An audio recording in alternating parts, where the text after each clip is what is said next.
Welcome to TMZ Live. There is a war in the Jackson family over Michael's biopic.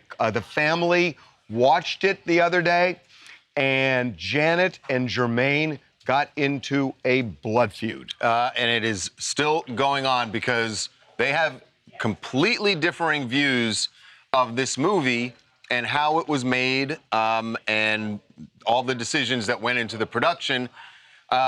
Janet was not thrilled with it. She hated it. She hated everything about it. She hated. She hated the acting. She hated the music. She hated the makeup.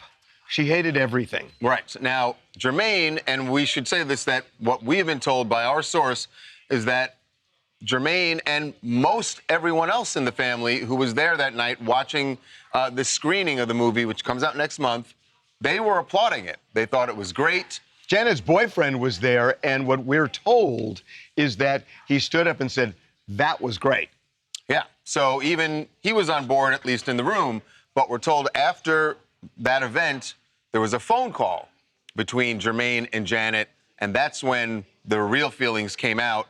And I think this is really relevant, is that, remember, Jermaine's son, Jafar, is the one who is playing Michael.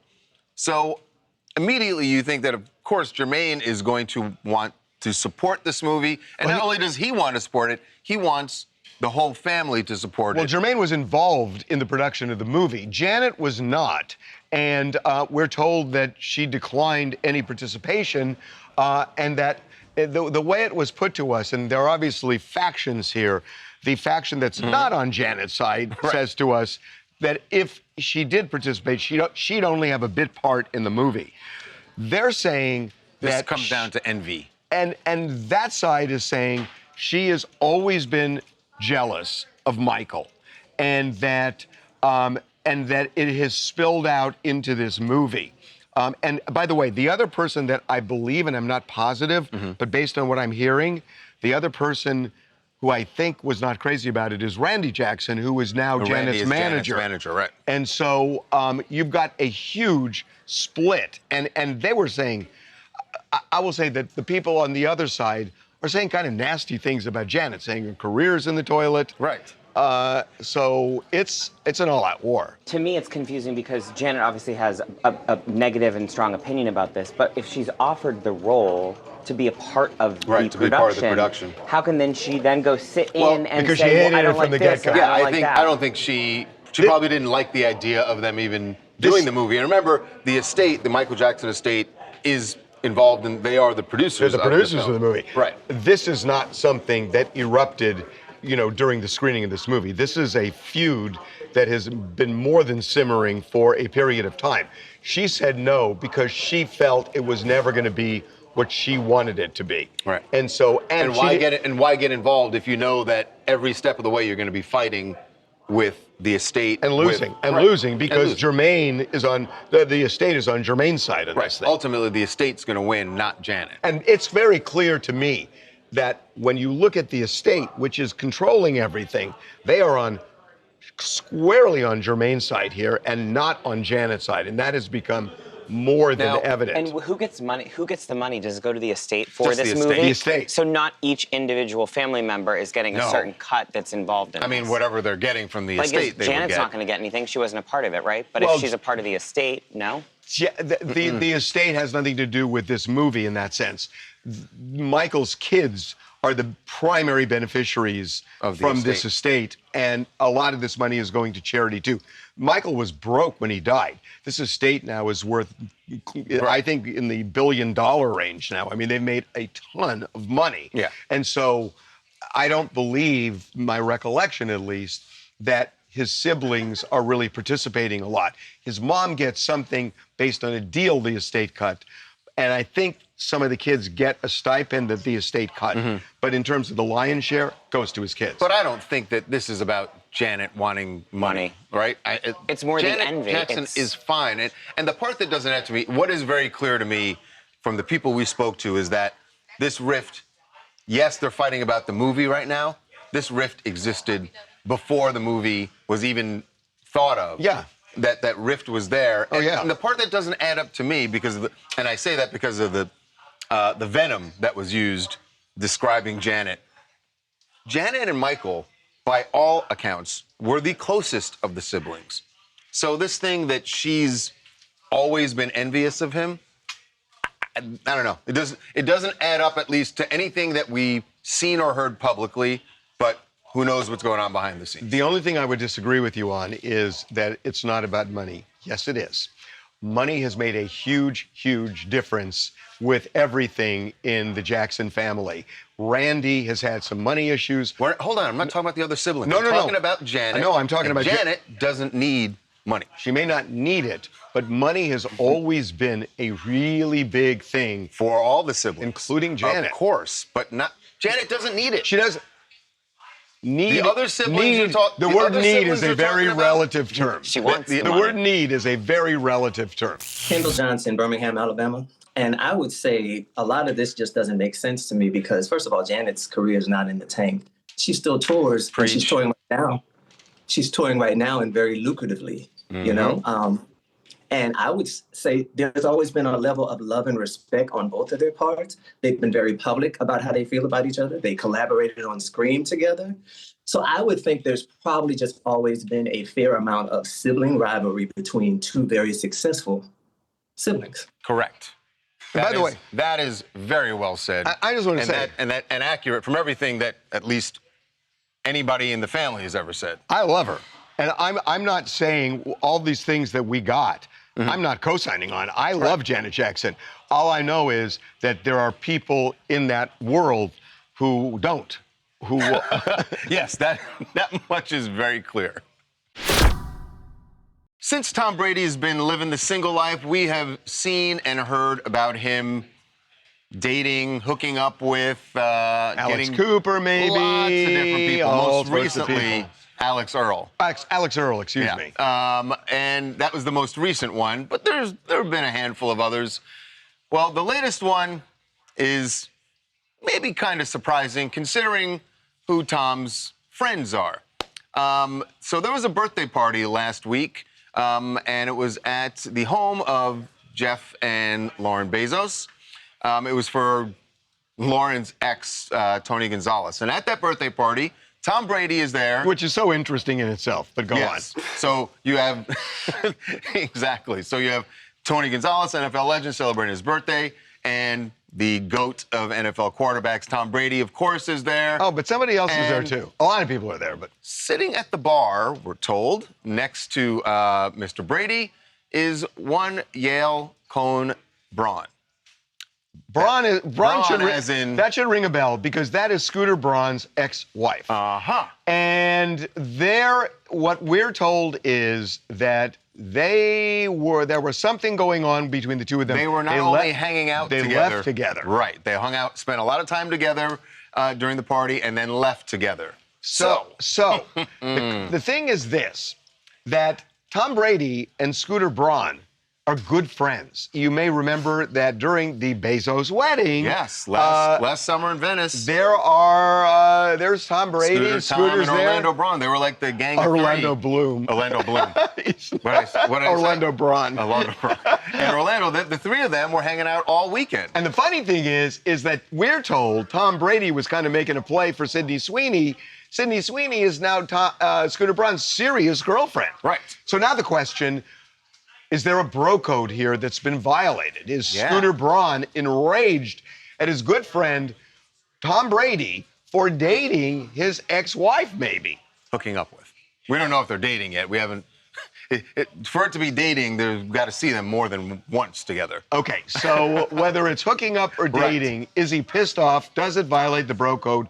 We have an answer. This is very important because we've talked about bro code for years. And for Scooter Braun, there's no bro code. Well, no bro code. He for sure is violating the bro code. Honestly, he for sure is violating the bro code. No. But as far as Scooter's concerned, he's not upset about it at all. He doesn't care at all, which makes sense. We're told. Which is what we're told. But it makes sense. He's moved on. He's in a very serious relationship. This is his ex-wife. They clearly got divorced for a reason. I don't think he really cares who's hooking up with his ex-wife. So then by definition, he's not violating bro code because there is no bro code. He is violating bro code. It's just that Scooter doesn't gets care. to determine if there's bro code. No, Scooter doesn't subscribe to bro code. That's the point. There is bro code, which is stupid, but he well, you just don't have bros. It's on a case by case you don't basis. have bros. That's not true. And the idea of a bro code means the other person you're talking about is property. But also, and I don't think you want to look at people as property. No, I'm not saying you have to look at people as that's property. kind of what you're saying when you say. But you're also not trying to hook up with your bros' girls. But if you do, like in this case, so what? It's not your wife anymore. They divorced, and it wasn't a particularly friendly divorce to begin with. For sure. So what code is violated? I don't know. There's a billion other people.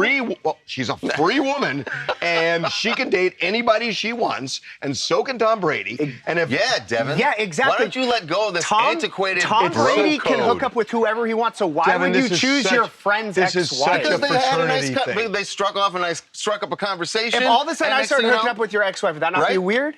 I think your wife might have a problem with Yeah, that. well, that no, I'm saying if I was divorced. That's a pretty good question, though.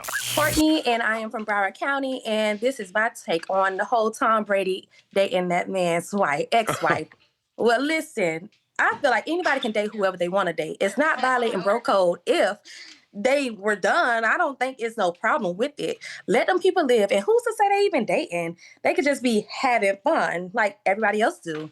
Let them be them. Let them be them. Exactly. No code, right? No code. No code. There you go. Coming up. Somebody's lying.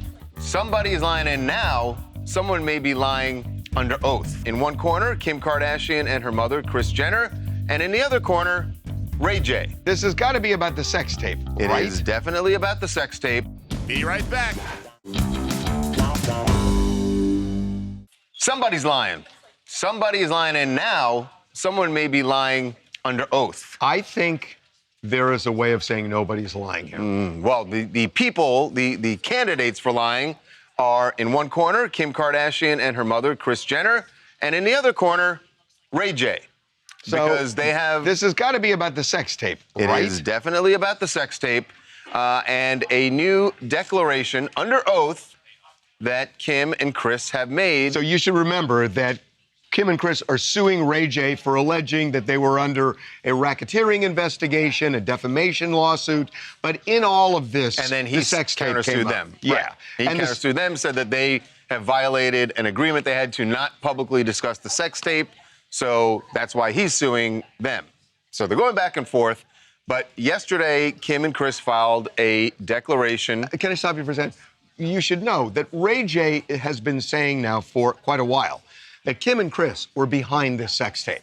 That you know, It was all organized. This was not something that was sprung on them. And that Kris was engineering it. Kris picked one of two of the sex tapes that she felt was the best, and that they sold it to Vivid Entertainment. So Ray J's been saying this for a long time. The Kardashians have been denying it publicly, but not legally. Right. Legally, now under oath, they have said that they had nothing to do with the distribution of this tape, that they had nothing to do with staging this tape, staging the shoot, the sex shoot. Here's the problem with this. I don't get how they can say the staging part. I get they can claim they had nothing to do with the distribution. No, the distribution is the biggest problem because the distribution means that when Vivid Entertainment got its hands on this tape, they have to get a sign-off of the two people. If you don't get a sign-off, you are saying, sue me for everything you make off of this tape and more. It's business suicide. No company business would do suicide. that. Vivid It is a company that business depends on getting suicide. consent so that it can legally sell these tapes and make a fortune off of it. Now, Kris, in her declaration, uses her words carefully. She says, as a They mother... sued. We should say they sued. Correct. It's true that they did file a lawsuit against Vivid, the Kardashians, but then they withdrew it. That's right. And one of the things she says in her declaration is, I did not file a, quote, fake lawsuit against the porn company that released the tape of my daughter in order to defraud the public and create buzz. Now, it is true. She filed a real lawsuit. So you can make that statement under oath that you didn't file anything I get that fake. part of the statement. And I even get them claiming, and I know you're right, like legally there's no way Vivid could do it, But they can claim that we weren't involved in the distribution. They can say that in a declaration. The staging part I don't get because there's less wiggle room there. There's a camera there. They both knew that there was a camera while they were having sex. Well, Kim knew for sure. Kim knew. She was playing to the camera. Of course. Kim She's knew, looking. It's a produced so porn. how do you say that you did not? There she is playing. I mean, How do you camera? claim you didn't This is not a hidden stage camera. Yeah. The shoot. And by the way, this is not the tape. Yeah. I mean, it's So we're showing you what we can. Yeah, but she knew there was a camera. Chris has given So herself. I don't get around that. That part seems like perjury. She's given herself less wiggle room. She says, as a mother, the notion that I orchestrated or produced any sex tapes involving my daughter or was in any way involved in the creation or distribution of them is not only untrue, but deeply offensive. That's less wiggle room for her. It's not like the Bill Clinton, what do you mean by sexual relations, sort of playing with words. She is sort of directly saying it in that what sense. she's really addressing is what Ray J has said, which is that they shot 2 tapes, one in Santa Barbara, one in Los Angeles, and Ray J... Sorry, one in Cabo and one in Cabo, I'm sorry, and one in Santa Barbara. Yeah. And that Ray J claims that Kris is the one who picked the one that would be best to distribute. Yes, that's right. She's clearly She's denying it. saying in no world would I ever be involved in any way, shape, or form in peddling any tapes of my daughter like this. She says she was devastated. Can I just ask, if you could sit in the peanut gallery in 1 or 2 cases, Lively versus Baldoni or Kim and Kris versus Ray J, where do you sit? It's not even close. Duh. Not even close. Duh. Ray J is entertaining. Justin, who?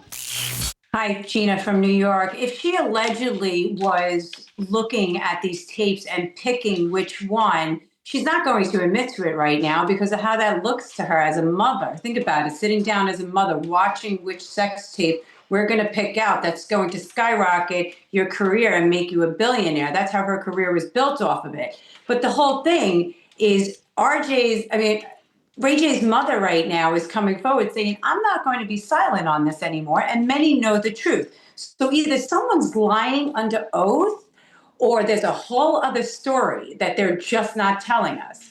But the core problem here is if it wasn't them, then who was it? And why? Why does this real answer stay hidden? I do not know. By the way, if it does end up going to trial. They show the tape. Well, yes, Well, yeah. There's that. Can't they have the people from Vivid who were involved, would they not be called as witnesses? 100%. So doesn't Kris, I just don't get it. Like, Well, if they're lying, maybe that's in Chris's favor. That the star witness is going to be Steve Hirsch, who was the owner of Vivid at the time. But when they sign that contract, obviously there are NDAs, right? So the people at Vivid probably signed something saying they're not going to talk. Under oath, they have Doesn't to. matter. Yeah, under oath, they have to. So ultimately, the star witness is Steve Hirsch. How many jobs does Travis Kelce need to pay for this wedding? This is a good one, though. This is a good one. Very light lifting. On the heels of him announcing he will be back for his 14th season in the NFL, he will also be a brand ambassador, the new face of Six Flags. The amusement park company announced that Travis will be in this role. And we already knew that we knew last year that Travis had invested in Six Flags, which, by the way, totally makes sense. This is like a childhood dream sort of coming true for him. He grew up in Cleveland Heights, in Ohio, not far from Cedar Point, which is now owned by Six Flags. So he's been enjoying Six Flags rides for his entire life. And now... And on the Six Flags side, it makes total sense that he is a guy known for having fun. And he's the perfect... I mean, yes. if you had... I don't know, Gwyneth Paltrow doing Six Flags, it wouldn't really make sense. Doesn't fit. But Travis Kelce makes total sense. Absolutely. It's a good move. So it's a good move for him. And, maybe get Taylor to go ride a roller coaster with him on the honeymoon. Maybe they get married on a merry-go-round. Okay, slow down. Coming up. Kash Patel, the FBI director, announced today that they are enlisting a few big names from the UFC to train FBI agents hand-to-hand combat. You tell Kash Patel I'm coming for him. It's gonna be fun. Be right back. TMZ's got every freaking thing. Big celebs, big stories, big events. BB Rexa was looking hot on vacation. Look at the water, too. Did you just say look at the water? I mean, I'll be honest, that is what I was looking at. TMZ. is no secret that the Trump administration, big fans of the UFC. There's a big event coming up, actually, for the first time at the White House in June. So maybe it's not a shock that Kash Patel, the FBI director, announced today that they are enlisting a few big names from the UFC to train FBI agents hand-to-hand combat, I'm guessing. What's interesting about it is that the FBI agents go through training before they actually assume their duties. So now the question, what exactly is the FBI really worried about in terms of why they need How is this going kind to of change? Exactly. Right. Well, let's bring in one of the guys who's going to be involved in that training, Michael Chandler Jr. Who will also, by the way, be fighting at the White House. He's also going to be at the White House in June. We'll talk to him about that, too. So, Michael, welcome to TMZ Live. Thank you guys for having me, man. I'm excited to go out there to Virginia and train these guys and gals. So explain this, that they'd go through training already. And, you don't think of FBI agents as sort of like cops on the beat that can, encounter these day-to-day criminals where you have that kind of thing. It's a different kind of drill.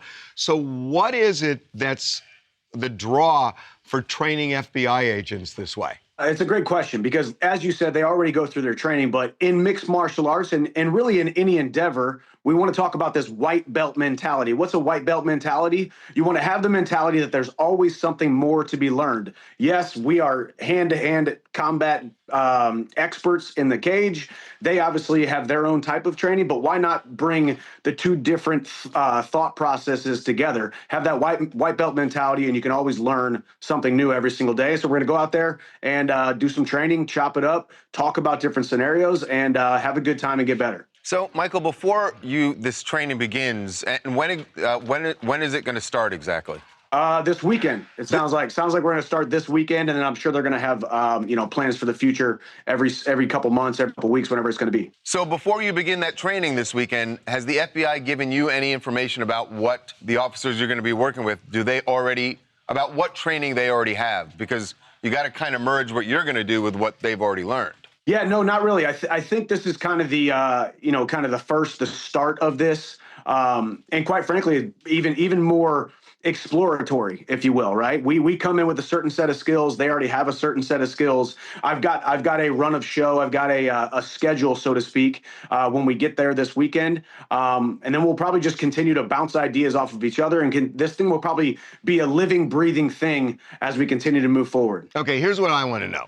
More than anything, is Kash Patel going to be there, and is he going to participate in the training? You know what? That's a good question. A question that I want to know the answer to as well. Obviously, I'm the type of guy, I don't ask a lot of questions. If you get an opportunity to train the FBI agents that are so important and vital to this country's national security, I said yes. So I don't know a lot of details on who's going to be there. All I know is I'm going to show up with my work boots on. I'm going to show up with that white belt mentality, and we're going to go out there and we're going to serve. Kash Patel is a big fan of UFC. I will be shocked if he's not there. He will be there. He's definitely going to be there. Would you be worried about sort of showing some maneuvers and doing it with the FBI director?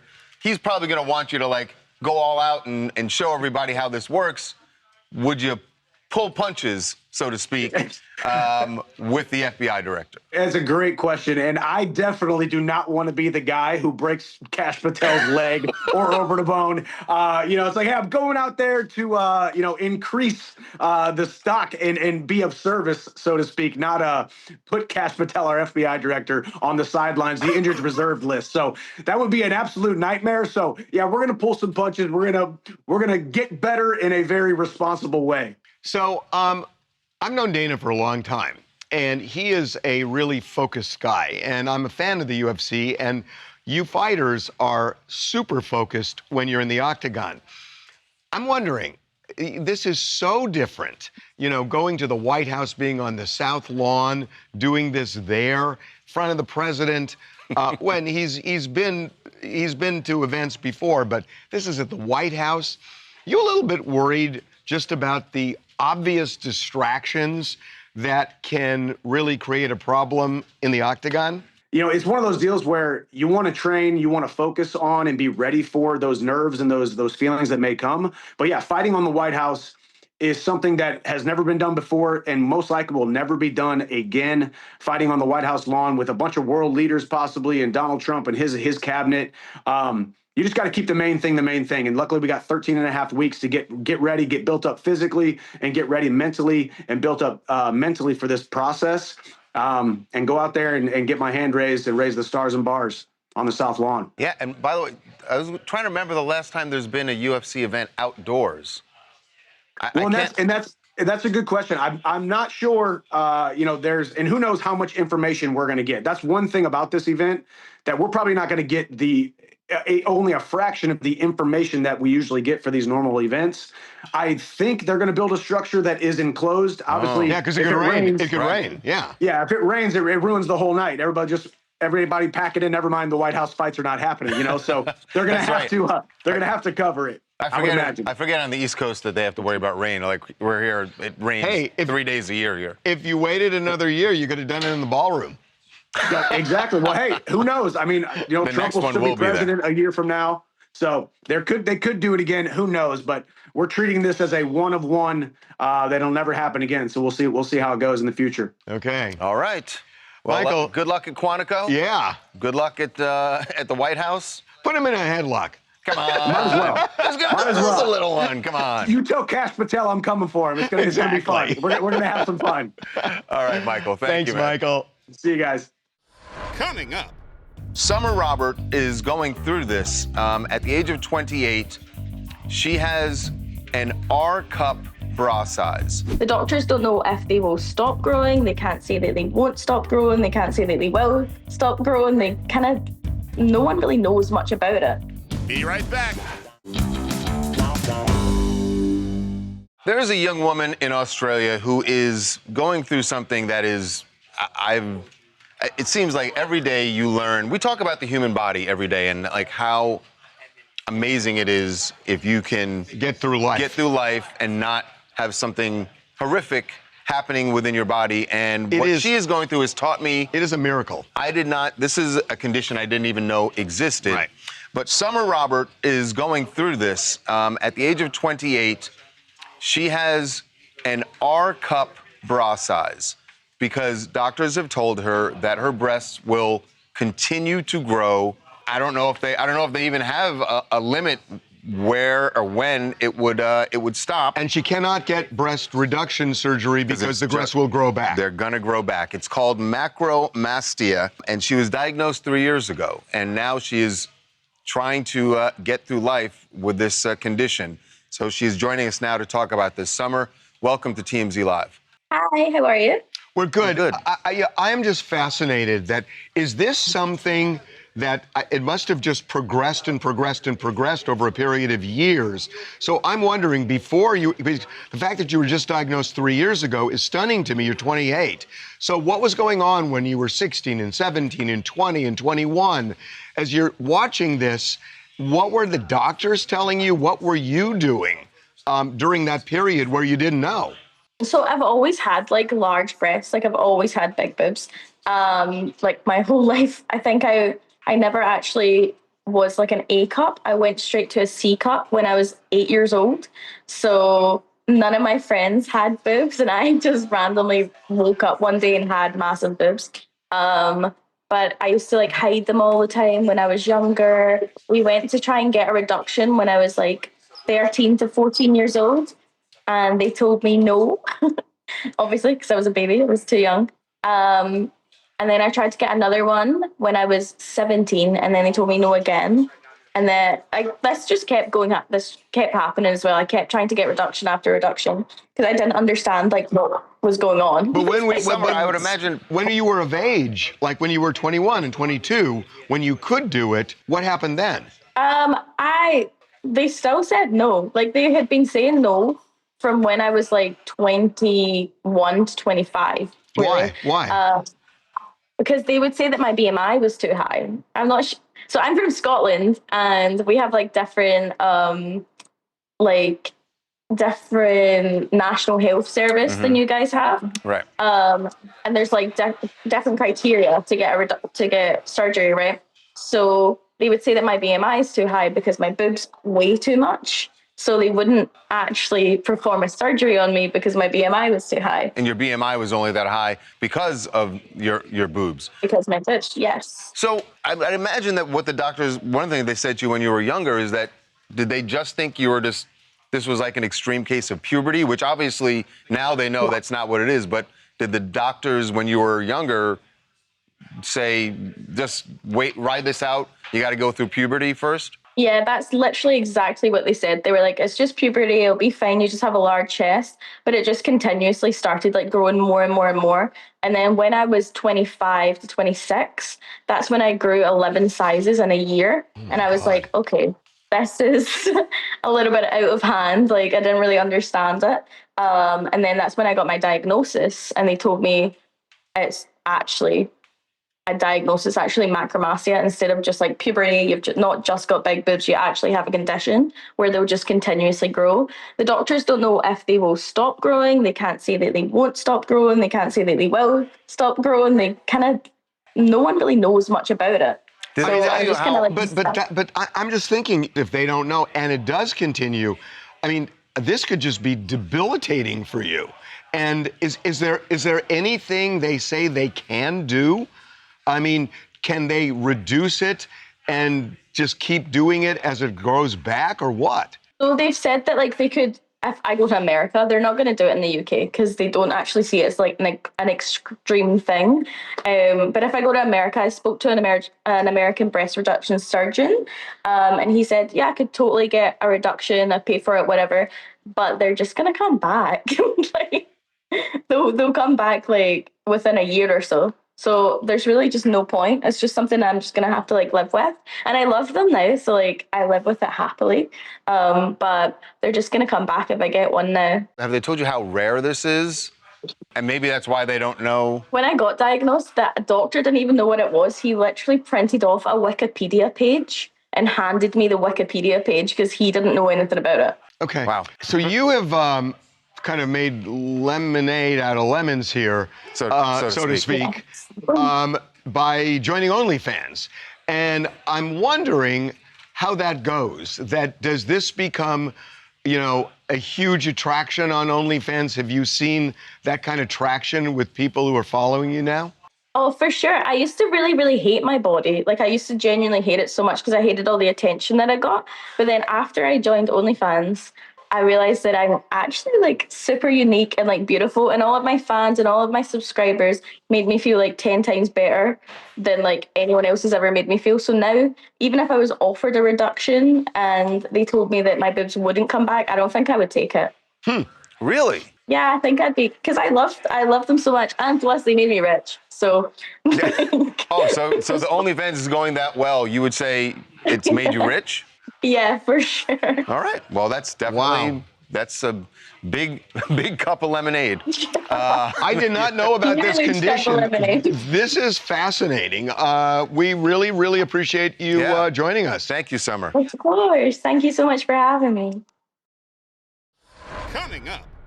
There may be a new candidate for high office, and it is in the vein of President Trump, in a way. I'm going to make a prediction that you will be, in the not-too-distant future, running for political office. Be right back.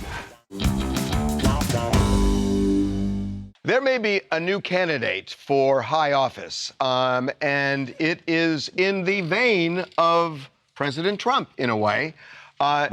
Some think this is actually a spitting image in some ways. In some ways, yes. There was an event yesterday.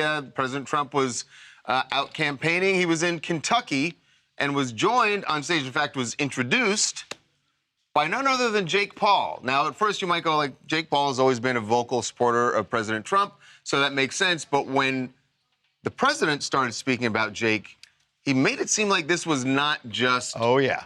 Yeah, there's something going on. I grew up just a few hours away from here, and my dad taught me to fight. And all of our voices matter in America. And everyone here has to do their part and God's got us. Trump's got us. God bless. Love you, Kentucky. I'm going to make a prediction that you will be, in the not too distant future, running for political office. Okay? And you have my complete and total endorsement. So I got to say, you think that was more than just banter? Do not discount this. Jake Paul, I got to say, I've done this job for 20 years, and I've seen people come and go. Jake Paul was a joke to a lot of people, as was his brother when they were YouTube stars and they were goofing. These guys have a business sense. They have a sense of people, what moves people. And I'm not talking about their politics because, you know, you're going to get half the country whichever way you go. But don't discount him if he wants to do it. I really believe that. Totally discount him. I would not. I would not discount. I don't know why we always. And I know where you're going to land on this, Lucas, because you're a big fan. And by the way, I agree with you. Jake and his brother are brilliant entertainers and businessmen, but why do we always... What is this thing why someone's successful at this, and then we immediately have to elevate them to say, oh yeah, they're going to be, oh yeah, he's going to be president. Why do we need to do that? You're missing something. Let him do what he's doing. You're missing something. I'm not saying he's going to be good or bad at it. I'm not saying whether he's going to be good or bad either. I'm saying he shouldn't do it. I'm saying if he does it, I don't get that. He can succeed at it. That's what I'm saying. He can actually get elected. That's what I'm saying. He can get elected. Why do we discount people just because they were on TV or they're famous? Like, my point is, why do we have to immediately, because they're good at this, we immediately have to say, you know what, that person should be in office. No, people do that. Because people do that. And I'm saying that we, as a nation, should stop doing that. He's shown he can run companies, taking companies from the dirt. The ship has sailed. The ship has sailed. And if you look at it, I mean, Ronald Reagan was a movie star. Right. You know, and... You're going to, fine, I get it. You're going to throw out the same handful of people that you always do. Hold on. But that doesn't mean... Jimmy Carter was a peanut farmer.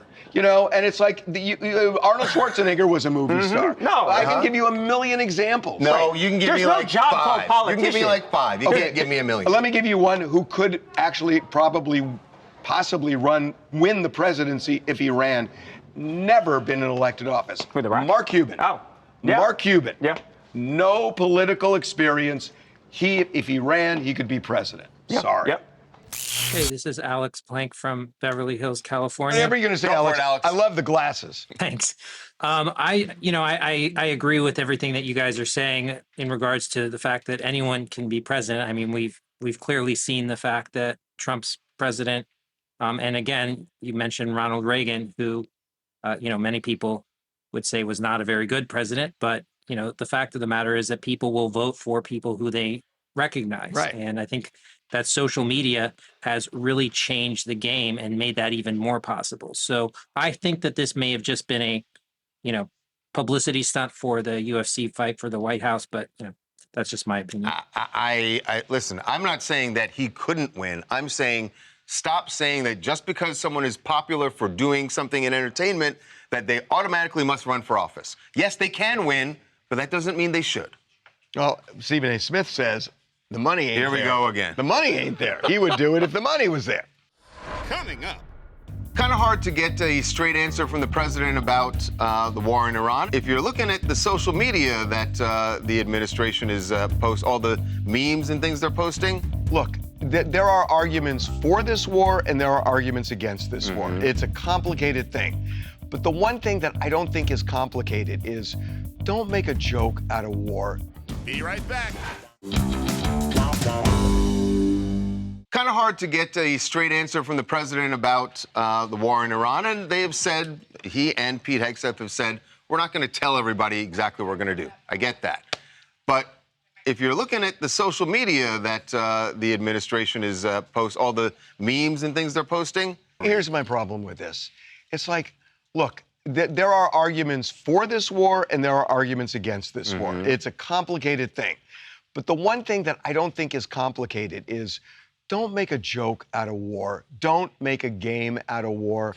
And they have been doing this like high school kids. Well, wouldn't they say this is their way of selling the war, Operation Epic Fury, to the younger generation? They're not selling it this way. Right? They're not saying this is. I mean, I think that's what they would say, but I don't know if it's working. This really diminishes the seriousness of this, where we And should the be lives talking. that are on the line. Yeah, and we should be talking about. I mean, look, 169 girls were slaughtered. Yep. You know, by apparently one of our missiles. We've had 7 service people dead as a result of this, and a lot of them injured.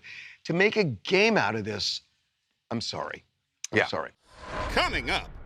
Well, if you saw that last night on Survivor 50, this is its 50th season, And you it's might be thinking, doing really well. We got Jeff out at LAX and asked him about celebrating 50 seasons and how long he could actually continue doing this.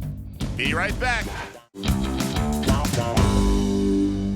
Now this season's in the hands of the fans. They're calling the shots. It's out of our hands. Well, if you saw that last night on Survivor 50, this is its 50th season, And you it's might be thinking, doing really well. It is, although Jeff rapping, I don't know how much that's going to help things. There was a shark nearby in that water. Some people have said that he just jumped it with the rapping. But we got Jeff out at LAX and asked him about celebrating 50 seasons and how long he could actually continue doing this. Could it go 50 more?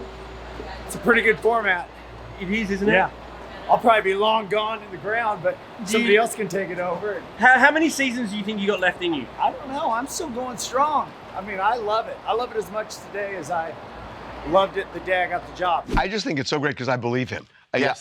What he said, I actually believe, and I don't believe a lot. And I don't think they would want to get rid of him at any point. No, either. he's the brand. It's working. We'll see you tomorrow.